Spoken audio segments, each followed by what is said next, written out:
পুরুষদেরকে জিজ্ঞেস করতে চাই, হে পুরুষেরা, আমি নিজেও তো পুরুষ, আপনারাও পুরুষ।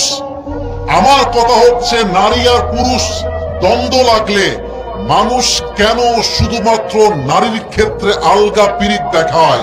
আমার কথা, পুরুষের ক্ষেত্রে বৈষম্য তৈরি হয় কেন?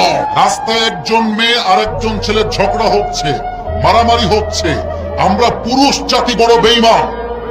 আমরা আগে গিয়ে নারীর পক্ষপাতিত্ব করি এবং এটার সুযোগ নিয়ে কিছু নারী পুরুষের চরিত্র কলঙ্কিত করে রেখে দেয়। যুবক ভাই, অনেকে বিয়ে করেছেন, অনেকে বিয়ে করেন নাই।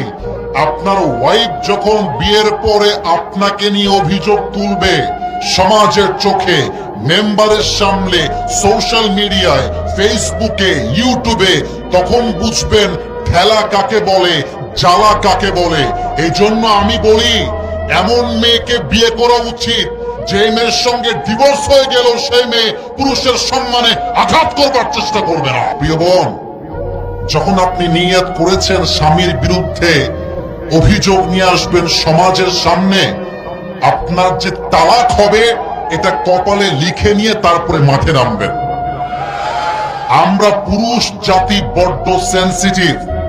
আমরা সব সহ্য করব, কিন্তু আমার চরিত্রে কেউ আঘাত দিবে, আমাকে কেউ কলঙ্কিত করবে, তার সঙ্গে আমি আজীবন সংসার করব, এটা কষ্টিন কালো সম্ভব হতে পারে না। ডিভোর্স হইলে পুরুষের কোনো ক্ষতি হয় না, সব ক্ষতি একজন মেয়ের হয়।